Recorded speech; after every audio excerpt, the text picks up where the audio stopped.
ಆಕೆಗೆ ಮದುವೆಯಾಗಿ 2 ಮಕ್ಕಳಿದ್ರು. ಆದರೆ ಇನ್ಸ್ಟಾಗ್ರಾಂನಲ್ಲಿ ಪರಿಚಯವಾದ ಹುಡುಗನ ಹಿಂದೆ ಬಿದ್ದವಳು ದುರಂತ ಅಂತ್ಯ ಕಂಡಿದ್ದಾಳೆ. 3 ದಿನದ ಪರಿಚಯ ಆಂಟಿಯ ಚಟ್ಟ ಕಟ್ಟುವಂತೆ ಮಾಡಿದೆ. ನಡುವೆ ಗಲಾಟೆಯಾಗಿ ಕಲ್ಲನ್ನ ಆಕಿ ಮೇಲೆ ಎತ್ತಿ ಹಾಕಿ ಸಾಯಿಸ್ತಾನೆ.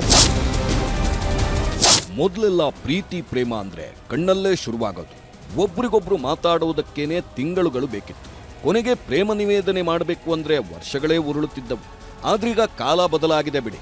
3 ದಿನ ಚಾಟಿಂಗ್, 4ನೇ ದಿನಕ್ಕೆ ಡಿಂಗು ಡಾಂಗು, 5ನೇ ದಿನಕ್ಕೆ ಎಲ್ಲವೂ ಮುಗ್ದೋಗಿರುತ್ತೆ. ಆಮೇಲೆ ಸೈಲೆಂಟ್ ಆಗಿ ಲವ್ ಬ್ರೇಕಪ್ ಮಾಡ್ಕೊಂಡ್ರೇನೆ ಪುಣ್ಯ. ಯಾಕಂದ್ರೆ ಮೊಬೈಲ್ನಲ್ಲಿ ಶುರುವಾಗುವ ಸಂಬಂಧದಲ್ಲಿ ಪ್ರೀತಿಗಿಂತ ಕಾಮವೇ ತುಂಬಿ ತುಳುಕ್ತಿರುತ್ತೆ. 3 ದಿನದ ಪರಿಚಯಕ್ಕೆ ಮೈ ಮನಸ್ಸನ್ನೇ ಒಪ್ಪಿಸ್ತಾರೆ ಅಂದ್ರೆ ಏನ್ ಹೇಳ್ಬೇಕು ಹೇಳಿ.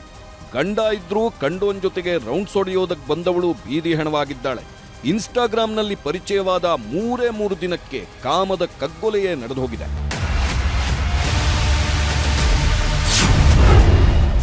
ಇನ್ಸ್ಟಾಗ್ರಾಂ ಪ್ರೀತಿ, ಮದವೇರಿದ್ದ ಪ್ರೇಮಿ. ಕತ್ತರಘಟ್ಟ ಅರಣ್ಯ ರಹಸ್ಯ, ತೋಟದಲ್ಲಿತ್ತು ಆಂಟಿ ಹೆಣ. ಕಾಮವೇ ಆಗ್ಲಿ ಪ್ರೇಮವೇ ಆಗ್ಲಿ ಎಲ್ಲದಕ್ಕೂ ಒಂದು ಲಿಮಿಟ್ ಅನ್ನೋದಿರುತ್ತೆ. ಅದರಲ್ಲೂ ಈ ಕಾಮದ ಕಾಡ್ಗಿಚ್ಚು ಹೊತ್ತಿದ್ರಂತೂ ಮುಗಿದೇ ಹೋಯ್ತು. ಒಂದು ಸಂಸಾರ ಸರ್ವನಾಶವಾಗುತ್ತೆ, ಇಲ್ಲ ಹುಡುಗ ಹುಡುಗಿಯದ್ದೋ ಹೆಣ ಬೀಳುತ್ತೆ. ಈಗೀಗ ಪ್ರೀತಿ ವಿಷಯಕ್ಕೆ ಜೀವ ಬಿಡೋರ್ಗಿಂತ ಕಾಮದ ವಿಷಯಕ್ಕೆ ಕಗ್ಗೊಲೆಯಾಗೋರೇ ಜಾಸ್ತಿ ಆಗ್ತಿದ್ದಾರೆ. ಆ ಸಾಲಿಗೀಗ ಈಕೆ ಕೂಡ ನ್ಯೂ ಎಂಟ್ರಿ ಆಗಿದ್ದಾಳೆ. ಗಂಡ ಮನೆ ಸಂಸಾರ ಅಂದ್ಕೊಂಡಿರೋದು ಬಿಟ್ಟು ಮಂಡ್ಯ ಹುಡುಗನ ತೋಳತೆಕ್ಕೆಗೆ ಬಿದ್ದವಳು ಮಣ್ಣಲ್ಲಿ ಮಣ್ಣಾಗಿ ಹೋಗಿದ್ದಾಳೆ.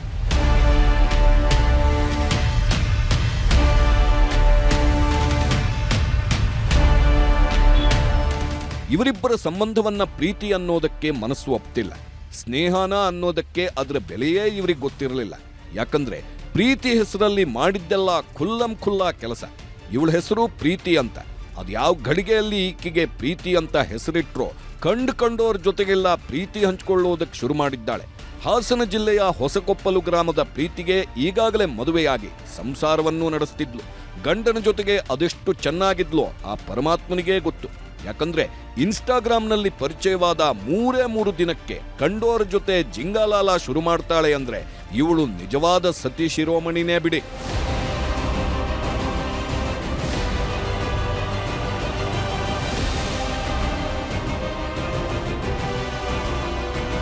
ಮಂಡ್ಯ ಜಿಲ್ಲೆಯ ಕೆಆರ್ಪೇಟೆ ತಾಲೂಕಿನ ಕರೋಠಿ ಗ್ರಾಮದ ಪುನೀತನೇ ಈ ಸ್ಟೋರಿಯ ಮದನ ಕಾಮರಾಜ. ಇನ್ಸ್ಟಾಗ್ರಾಂನಲ್ಲಿ ಕಂಡು ಹೆಣ್ಣು ಮಕ್ಕಳಿಗೆ ಗಾಳ ಹಾಕೋದೇ ಇವನ ಕುಲಕಸುಬಾಗಿತ್ತು ಅನ್ಸುತ್ತೆ. 3 ದಿನದಲ್ಲಿ ಮದುವೆಯಾದ ಆಂಟಿಯನ್ನ ಮರಳು ಮಾಡಿದ್ದ ಅಂದ್ರೆ ಇವನೆಂಥ ಕಿಲಾಡಿ ಇರಬಹುದು. ಕಳೆದ ಗುರುವಾರ ಇನ್ಸ್ಟಾಗ್ರಾಂನಲ್ಲಿ ಇಬ್ಬರ ಪರಿಚಯವಾಗಿದೆ. ರಾತ್ರಿ ಹಗಲು ಅನ್ನದೇ ಚಾಟಿಂಗ್ ಶುರು ಮಾಡಿದವರು ವಿಡಿಯೋ ಕಾಲ್ನಲ್ಲೂ ಕಿಲಕಿಲಾ ಅನ್ನೋದಕ್ಕೆ ಶುರು ಮಾಡಿದ್ದಾರೆ. ಅದೇನು ಮೋಡಿ ಮಾಡಿದ್ನೋ, ಅದೇನ್ ತಾಯ್ತಾ ಕಟ್ಟಿಸ್ಕೊಂಡು ಬಂದಿದ್ನೋ ಗೊತ್ತಿಲ್ಲ. ಪುನೀತನ ಪೋಲಿ ಮಾತಿಗೆ ಪ್ರೀತಿ ಆಂಟಿ ಕ್ಲೀನ್ ಬೋಲ್ಡ್ ಆಗಿದ್ಲು. ಗುರುವಾರ ಶುರುವಾದ ಇವರಿಬ್ಬರ ಮಾತುಕತೆ ಭಾನುವಾರ ಮೀಟ್ ಆಗೋ ಹಂತಕ್ಕೆ ಬಂದಿತ್ತು. ಜಸ್ಟ್ 3 ದಿನಕ್ಕೆ ಮೈಸೂರಲ್ಲಿ ಮೀಟ್ ಆಗೋ ಪ್ಲಾನ್ ಮಾಡಿದ್ದಾರೆ. ಇವನೋ ಹಸಿದ ಹೆಬ್ಬುಲಿಯಾಗಿದ್ದ. ಈಕೆ ಕೂಡ ಇಂಥ ದಿನಕ್ಕೆ ಕಾದು ಕೂತಿದ್ಲು ಅನ್ಸುತ್ತೆ. ಇಡೀ ದಿನ ಮೈಸೂರು ಸುತ್ತಾಡಿದವರು ಕೊನೆಗೆ ಲಾಡ್ಜ್ ಸೇರ್ಕೊಂಡು ಪ್ರಪಂಚವನ್ನೇ ಮರೆತಿದ್ರು. ಪುನೀತ್ ಅಂತ ಹೇಳಿ ಆ್ಯಕ್ಚುಲಿ ಒಬ್ಬನು ಇದೇ ಕರೋಟಿ ಗ್ರಾಮದವನು. ಈತ ಕಾರು ಓಡಿಸೋದು ಮತ್ತು ಇತರೆ ಕೆಲಸಗಳನ್ನು ಮಾಡ್ಕೊಂಡಿರ್ತಾನೆ. ಈತನಿಗೆ ಕಳೆದ ಒಂದು ವಾರದಲ್ಲಿ ಇವರು ಏನು ಪ್ರೀತಿ ಅಂಥೇಳಿ ಒಂದು ಫೇಸ್ಬುಕ್ ಮೂಲಕ ಪರಿಚಯ ಆಗ್ತಾರೆ. ಆ ಫೇಸ್ಬುಕ್ ಮೂಲಕ ಪರಿಚಯ ಆದ ಒಂದು 3-4 ದಿನ ನಂತರ ಭಾಳಷ್ಟು ದೀರ್ಘವಾಗಿ ಮಾತಾಡ್ತಾರೆ, ಸಾಕಷ್ಟು ಸಲುಗೆಯಿಂದ ಮಾತಾಡ್ತಾರೆ. ನಂತರದಲ್ಲಿ ಅವಳು ಈತನಿಗೆ ನಿನ್ನ ಹಾಸನಕ್ಕೆ ಬಾ, ನನ್ನ ಕರ್ಕೊಂಡು ಹೋಗು, ರೊಮ್ಯಾನ್ಸ್ ಮಾಡೋಣ ಅಂಥೇಳಿ ಕರೀತಾಳೆ. ಕರೆದಿದ್ದಕ್ಕೆ ಇವನು ಲಾಸ್ಟ್ ಸಂಡೇ 22ನೇ ತಾರೀಕು ಹಾಸನಕ್ಕೆ ಹೋಗ್ತಾನೆ. ಹೋಗಿ ಅವಳನ್ನು ಅಲ್ಲಿಂದ ಕರ್ಕೊಂಡು ಬರ್ತಾನೆ. ಕರ್ಕೊಂಡು ಬಂದು ಒಂದು ಅರ್ಧ ದಿನ KRSದ ಒಂದು ಲಾಡ್ಜ್ನಲ್ಲಿ ಇಬ್ಬರು ಇರ್ತಾರೆ. ಲಾಡ್ಜ್ನಲ್ಲಿ ಮಧುಮಾಸ ನೋಡಿದ್ರೂ ಮಂಡ್ಯದ ಪುನೀತನಿಗೆ ತೃಪ್ತಿಯಾಗಿರಲಿಲ್ಲ. ಹೀಗಾಗಿಯೇ ಮತ್ತೆ ಕತ್ತರಘಟ್ಟ ಅರಣ್ಯ ಪ್ರದೇಶಕ್ಕೆ ಕರ್ಕೊಂಡು ಹೋಗಿದ್ದಾನೆ. ಅಲ್ಲೂ ಈತನ ಚಪಲ ಬುದ್ಧಿ ಶುರು ಮಾಡಿದ್ದ. ದಟ್ಟವಾದ ಕಾಡು, ಸುತ್ತಮುತ್ತ ಯಾರೂ ಇರಲಿಲ್ಲ. ಅಲ್ಲೂ ಮೈಮರೆತಿದ್ದಾರೆ. ಈ ವೇಳೆ ಅದೇನಾಯ್ತೋ ಗೊತ್ತಿಲ್ಲ, ಇಬ್ಬರ ಮಧ್ಯೆ ಜಗಳ ಶುರುವಾಗಿದೆ. ಸಿಟ್ಟಿಗೆದ್ದ ಪುನೀತ್ ಒಂದೇ ಒಂದು ಏಟು ಕೆನ್ನೆಗೆ ಬಾರಿಸಿದ್ದಾನೆ.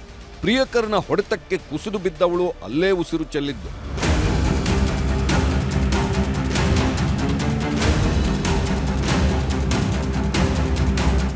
ಯಾವಾಗ ಪ್ರೀತಿ ಸಾವನ್ನಪ್ಪಿದ್ದಾಳೆ ಅನ್ನೋದು ಗೊತ್ತಾಯ್ತೋ ಏನು ಮಾಡಬೇಕು ಅನ್ನೋದು ಗೊತ್ತಾಗಿಲ್ಲ. ಇಲ್ಲೇ ಬಿಟ್ರೆ ಎಲ್ರಿಗೂ ಗೊತ್ತಾಗುತ್ತೆ ಅಂತ ಮೃತದೇಹವನ್ನ ತನ್ನ ಜಮೀನಿಗೆ ಸಾಗಿಸಿದ್ದಾನೆ. ಯಾರಿಗೂ ಗೊತ್ತಾಗದಂತೆ ತನ್ನ ಜಮೀನಿನಲ್ಲೇ ಹೂತು ಹಾಕಿದ್ದ. ಇನ್ನೇನು ಯಾರಿಗೂ ಗೊತ್ತಾಗಲ್ಲ, ಪ್ರೀತಿ ಕಥೆ ಮುಗಿದೋಯ್ತು ಅಂತ ಆರಾಮಾಗಿದ್ದ. ಆದ್ರೆ ಬೆಳಿಗ್ಗೆ ಮನೆ ಬಿಟ್ಟ ಹೆಂಡತಿ ರಾತ್ರಿ ಆದ್ರೂ ಬರಲಿಲ್ಲ, ಫೋನ್ ಮಾಡಿದ್ರೂ ರಿಂಗ್ ಆಗ್ತಿರಲಿಲ್ಲ. ಹೀಗಾಗಿ ಭಯಬಿದ್ದ ಪ್ರೀತಿ ಗಂಡ ಹಾಸನದಲ್ಲಿ ಮಿಸ್ಸಿಂಗ್ ಕಂಪ್ಲೇಂಟ್ ದಾಖಲಿಸಿದ್ರು. ಯಾವಾಗ ಪೊಲೀಸರು ತನಿಖೆಗಿಳಿದ್ರೋ ಆಗಲೇ ನೋಡಿ ಪುನೀತನ ಅಸಲಿ ಕಹಾನಿ ಬಿಚ್ಚಿಕೊಳ್ಳುವುದಕ್ಕೆ ಶುರುವಾಗಿತ್ತು.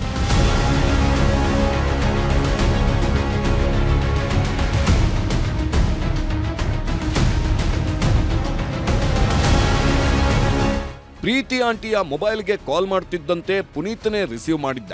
ನನ್ನ ಕ್ಯಾಬ್ ಬುಕ್ ಮಾಡಿದ್ರು, ಅವರೇ ಮೊಬೈಲ್ ಬಿಟ್ಟು ಹೋಗಿದ್ದಾರೆ, ಹೀಗಾಗಿ ನನ್ನ ಬಳಿಯೇ ಅವರ ಮೊಬೈಲ್ ಇದೆ ಎಂದಿದ್ದ. ಪೊಲೀಸರಿಗೆ ಇಲ್ಲೇ ಅನುಮಾನ ಶುರುವಾಗಿತ್ತು. ಪ್ರೀತಿ ಆಂಟಿಯ ಮೊಬೈಲ್ ಲೊಕೇಶನ್ ಚೆಕ್ ಮಾಡುತ್ತಿದ್ದಂತೆ ಕೊನೆಯದಾಗಿ ಕತ್ತರಘಟ್ಟ ಅರಣ್ಯ ಪ್ರದೇಶ ತೋರಿಸಿದೆ. ಹಾಸನದ ಹೆಣ್ಮಗಳು ಈ ಜಾಗಕ್ಕೆ ಯಾಕೆ ಹೋದ್ಲು ಅನ್ನೋ ಅನುಮಾನದಲ್ಲಿ ಬೇರೆ ಯಾರ್ದಾದ್ರೂ ಮೊಬೈಲ್ ಸಿಗ್ನಲ್ ಇತ್ತಾ ಅನ್ನೋದನ್ನ ಚೆಕ್ ಮಾಡಿದ್ದಾರೆ. ಆಗ ಪ್ರೀತಿ ಆಂಟಿ ಮೊಬೈಲ್ ಲೊಕೇಶನ್ನಲ್ಲೇ ಪುನೀತನು ಇದ್ದಿದ್ದು ಗೊತ್ತಾಗಿದೆ. ಎತ್ತಾಕೊಂಡು ಬಂದು ಟ್ರೀಟ್ಮೆಂಟ್ ಕೊಡ್ತಿದ್ದಂತೆ ಅಸಲಿ ಸತ್ಯ ಬಾಯ್ಬಿಟ್ಟಿದ್ದಾರೆ. KR ಪೇಟೆ ತಾಲೂಕಿನ ಕತ್ತರಘಟ್ಟ ಅಂತೇಳಿ ಆ ಒಂದು ಪ್ರದೇಶದಲ್ಲಿ ಕಾರಿನಿಂದ ಇಳಿದು ಇಬ್ಬರ ನಡುವೆ ಸ್ವಲ್ಪ ವಾಗ್ವಾದ ಆಗ್ತದೆ. ಆ ಒಂದು ಸಂದರ್ಭದಲ್ಲಿ ಇಬ್ಬರ ನಡುವೆ ಗಲಾಟೆಯಾಗಿ ಆಕೆಯ ಒಂದು ಕಪಾಳಿಗೆ ಹೊಡಿತಾನೆ. ಆ ಒಂದು ಸಂದರ್ಭದಲ್ಲಿ ಅವಳು ಬೀಳ್ತಾಳೆ. ಆವಾಗ ಆಕೆಯನ್ನು ಮತ್ತೇನು ಯಾರಿಗಾದ್ರೂ ಹೇಳ್ತಾಳೆ ಈಕೆ ಅಂತೇಳಿ ಆಕೆನ ಅಲ್ಲೇ ಸಾಯಿಸಬೇಕಂತೇಳಿ ಉದ್ದೇಶದಿಂದ ಆ ಒಂದು ಕಲ್ಲನ್ನು ಆಕೆ ಮೇಲೆ ಎತ್ತಿ ಹಾಕಿ ಸಾಯಿಸ್ತಾನೆ. ನಂತರ ಅಲ್ಲಿ ಯಾರಾದರೂ ನೋಡಿ ನಾನು ಸಿಕ್ಕಾಕೋತೀನಿ ಅಂತೇಳಿ ನಿರ್ಜನವಾದ ಪ್ರದೇಶ ಇದೆ, ಆ ಪ್ರದೇಶಕ್ಕೆ ಆಕೆಯ ಬಾಡಿಯನ್ನು ತೆಗೆದುಕೊಂಡು ಹೋಗಿ ಅಲ್ಲಿ ಮುಚ್ಚಿ ಅಲ್ಲಿಂದ ಪರಾರಿಯಾಗಿ ಹೋಗಿರ್ತಾನೆ. ಒಟ್ನಲ್ಲಿ ಪ್ರಾಯದ ಹುಡುಗನ ಹಿಂದೆ ಬಿದ್ದ 2 ಮಕ್ಕಳ ತಾಯಿ ದುರಂತ ಅಂತ್ಯ ಕಂಡ್ರೆ ಕಾಮದ ಹುಚ್ಚಿಗೆ ಬಿದ್ದವ ಅಮಾಯಕಿಯನ್ನ ಕೊಂದು ಕಂಬಿ ಹಿಂದೆ ಸೇರಿದ್ದಾನೆ.